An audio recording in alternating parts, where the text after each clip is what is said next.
My experiences. Why is this important? Well, because I learned from these things as I was in the Charismatic movement, then the Pentecostal movement, then the Evangelical movement, and being a pastor, being a missionary, all these things.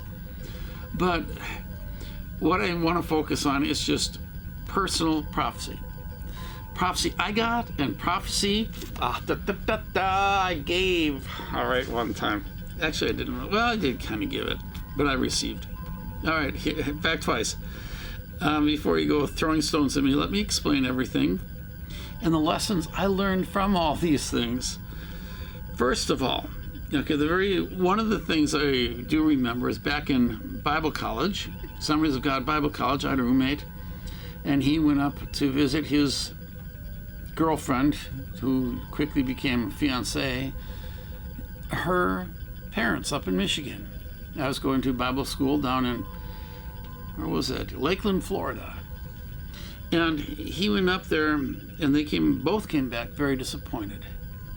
Because her dad said, now, my roommate was planning on becoming a pastor. And her dad said to his daughter, God told me when you were born, God told me you were going to marry a missionary and be a missionary. He's going to be a pastor, so this is not from God. All right, what happened here? Now, my roommate was convinced the reason he said that is because once he met my roommate, once the dad met my roommate, he realized my daughter is going to be marrying a Cuban. He's convinced that was the issue, and it may have been. Either way, this is a very bad type of prophecy. Why? Because you're manipulating people to surround something that you are convinced comes from God. They did get married, and for all I know, they may have ended up in the mission field. But they did. When I left Florida and no longer talked to my roommate, he was on the way to becoming a pastor. All right, this, once again, it's a manipulating. And prophecy can be like that, where it's just used to manipulate others. We used to have a joke going around in Bible college, and it was a story, and everybody thought it was true, but I'm pretty sure it's just an urban legend. You could always hear from one room to another because we had vents that went in one to the other. And the prayer room was, if people could hear people praying. If you're Pentecostal, people are praying loud. And of course, some guy's praying, oh Lord, give me a sign, give me a sign, give me a sign. And through the vent, he hears, thus saith the Lord, marry Sue Ellen. So Sue Ellen got chased by this guy for quite a while. Back to where I want to go here. It can also be very destructive.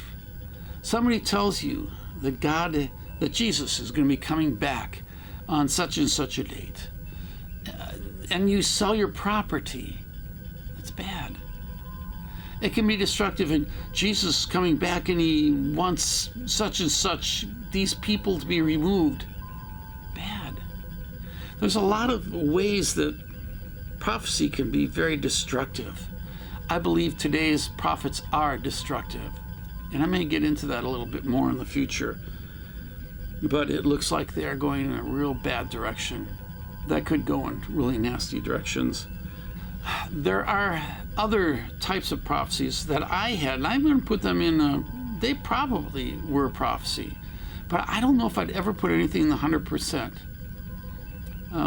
But in this particular case, I was in a church after I pretty much quit listening to I totally stopped listening to the charismatic teachers. I was in a church, and it's just the middle of worship service, and there was a missionary talking, and he was from Haiti. And when he was talking, I really felt like the Holy Spirit saying, you will be in Haiti one day. Pretty much that's word for word. You will be in Haiti one day. So from that point, I told people, and I didn't hang on any prophecies, but that one he did. And from that point on, I told people, I'm going to be a missionary to Haiti. When I met my wife, on our first date, she says, what do you want to do in life? I said, I want to be a missionary to Haiti. And she said, I will never go to Haiti. Okay, in many worlds, in many churches, people would say, oh, well, I'm going to drop you or not go out with you or anything. But no, because I learned through experience, God does his will. You don't have to force it. You don't have to be, the whole thing with the prophetic movement, they always want to tell you that you have to somehow accomplish God's prophecies. No, you don't. I've learned quite the opposite in my own life. If it really is from God, if it doesn't happen, it just wasn't from God, period. But if it's really from God, it's going to happen. You don't have to force things, and you don't have to force people to do stuff. You just let it happen. And that's precisely what happened. My wife and I were working for an organization that was supporting orphanages throughout the world. And one day we just, out of the blue, decided, well, let's check and see if he would like, because we were planning on being missionaries. Of course, my wife had already said not to Haiti. And so he went and talked to the head of the organization and said, listen, my wife and I would be willing to go to any country for you if you want to send us. And he loved the idea. They had never sent anybody. But he said, I know the perfect place. It is an orphanage in Haiti. And we went to Haiti, all right? So is this from God, or was this a fluke that I just remember it? I'm going to remember another one too. Can't say 100%, but I would say I believe it was really from God. All right, there's another time. This I think is very interesting. I was traveling. I was in the Coast Guard at the time, 1975. I can even tell you the date, February 15th. We're traveling south in Florida. Stop at a gas station because I want to get some gas and exchange drivers. While we're there, I'm talking to the lady behind the counter, and I say this. I say, well, tomorrow if you read in the newspaper that 3 kids were in a car accident, it's us. 1.5 hours later, a car T-boned us, pulled out right in front of us. It's not T-bone, is it? Well, he hit the front side of the car where I was sitting. I was sleeping in the front. On the passenger side, my friend was driving. Sent all 3 of us into the hospital. I was hospitalized for 1 month, and my other friend for a few weeks.